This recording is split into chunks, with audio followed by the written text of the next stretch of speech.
You've read the headline, but I think you're going to be shocked at where exactly I'm going to take this title and this concept of this video, which, by the way, involves a lot about people pleasing, which is what we're going to delve into in terms of Alex Pereira's personality. Big loss, but this time coming from outside the cage. After losing his light heavyweight title to Magomed Ankalaev, Pereira's ex-girlfriend decided it was the perfect time to take a jab at him. She posted a video saying, "We have a new light heavyweight champion. No more Shama. Kama." Pereira had enough of the BS and responded with a cold response, completely destroying his ex. "I think she should stop mentioning my name cause her husband might get jealous." Chama, did Pereira handle this the right way?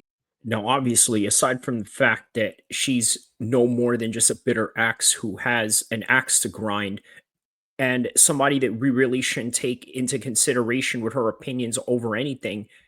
Let's take a look at the reason why Alex Pereira got himself in this situation in the first place. Now, first and foremost, Alex Pereira is a people pleaser. You want to know why I'm saying that? For one, let's go back to the conversion of Islam 10 years ago, because this has a lot to do with it. And I'm going to elaborate into the reasons why.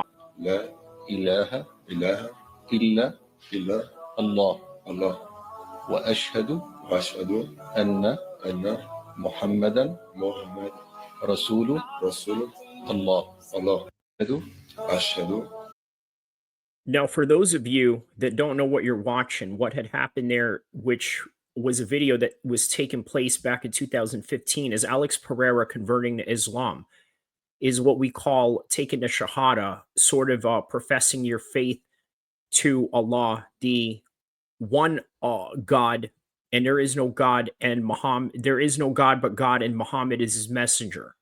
Okay, so that is what a Shahada is, which is what Alex Pereira took. Now, you're probably wondering what happened to his Islamic practice from here on. Now, if you take a look at some questions leading up to the fight, the media was asking about his practice of Islam. Well, what did he say exactly in terms of what he felt about people questioning his Islamic practice? Well, here it goes. Fazendo os votos, fazendo o ritual deles lá. Como eu falei, eu não ia falar de religião, respeito todo mundo. Like I said before, I'm not going to talk about religion. I respect them all. Okay, thank you. So, what do you think Khabib said when people asked him, hey, why do you drink or why you don't drink? Remember when Connor asked him that? What exactly did he say? He says, I don't drink. This is part of my religion. It's not what I do. And then you cannot say salam alaikum and congratulate about whiskey. He made it very firm and made it very clear where he stood in that particular topic at hand. If you ask Alex Pereira the same question or similar questions regarding his faith to Islam, he's very hesitant about it. And this is literally where I'm taking this video and where I'm letting you know why Alex Pereira lacks commitment to Islam post his conversion, and also why people like him are people pleasers. And that's probably the reason why he is not practicing Islam in the way that he should be or the way that he could have been. Because let's face it, right? No person that practices Islam to its highest degree and its highest sincerity is ever going to be involved with a woman like that in the first place.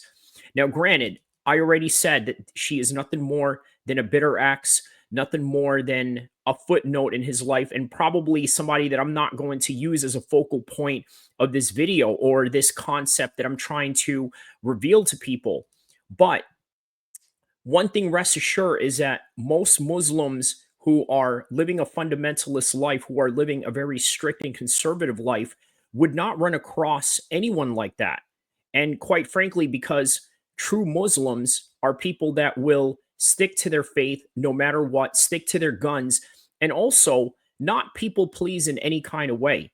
I'm going to tell you something. I've met many Muslim converts all throughout my life, whether they would be, let's say, somebody that just came across conspiracy theories online and decided, hey, you know what? The ills of this world can be solved through Islam, so therefore I'm going to go and convert. Fair enough.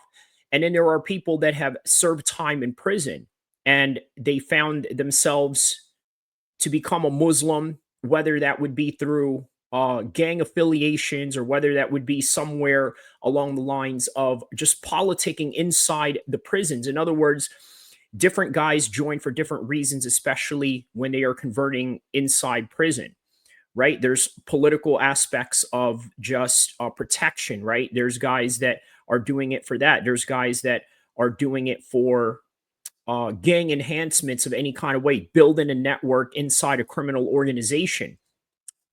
And I got to tell you, the problem with that, although as glamorous as it may sound if you're into crime drama or all this gangster stuff, is that when they come out of prison, they lack the integrity and the discipline to follow through with living a strict Islamic life, which consists of what? Practicing during Ramadan, fasting, 5 prayers a day, which is mandatory all year round. And then in Ramadan, not only are you doing the 5 prayers, but at night, you're also doing the 10 rakas, which is a 10 prayer that you do at night to basically celebrate Ramadan, which, by the way, is the time of the month when the Quran was revealed by Allah subhanahu wa ta'ala himself to our beloved messenger, Muhammad, peace be upon him. So, with that in mind, there's a lot of aspects of Islam that you have to encompass as a convert. Number one, you have to pray 5 times a day. You have to give zakat if you have the money to do so. But you also have to not do it in a way where you are broadcasting it to the world, because that is one of the biggest rules of Islam, is that you cannot go out and reveal your practice in terms of charity or what we call zakah. And by the way, these are one of these things that Alex Pereira failed to do as a result of that. Well, here's another thing, right? Here's another thing that you have to do in Islam, okay? You have to forsake a lot of people that are in your life that are going to be a contrasting force of your Islamic practice. In other words, if you're a people pleaser, you're never going to become a true Muslim, ever. I've met many people pleasers in my whole entire life. I known this guy, well, I don't want to mention anyone's names here, right? But these are people that I've known to be close friends of mine and people that are close to my people, let's just say, right? Imagine this, right? You're in your late 30s, you're married, and this person that you're married with, you and this person were partying when you were in your 20s, right? We've all known people like that.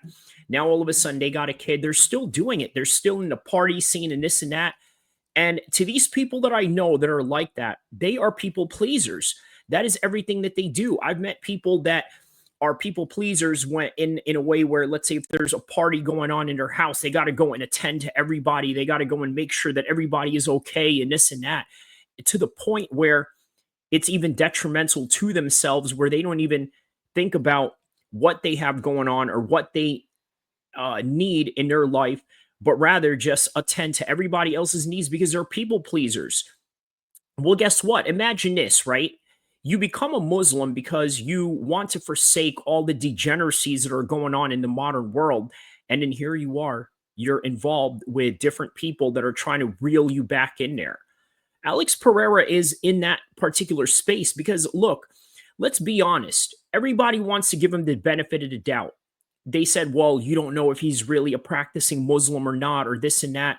You don't really know if he is fasting during Ramadan or this and that. We know the answer to that now. We understand fully where he stands in that. And I just think that it was one of those situations where, you know what, he had decided, hey, I'm going to convert in 2015 because it's a good idea. But then you got to ask yourself, what has happened from 2015 all the way to 2025? Well, I'll tell you exactly what it is. He's a people pleaser.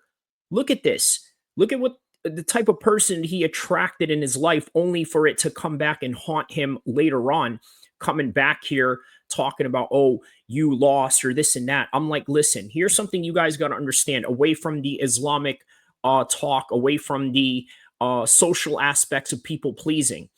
when it comes to mixed martial arts, when it comes to high level fighting, you never truly lose. So all these people that come out of the woodwork, for example, very similar to this situation. How about Bivol's wife, right? After the Arthur Beterbiev loss in the first match, only for him to come back and beat Arthur Beterbiev as one of the first guys who have only done so, the first guy to go the distance with him, which is a win in and of itself, but also the second time around where he managed to actually defeat him this time and basically make her eat her words. But in the end, Alex Pereira came out on top, win or lose, because he came out with the money.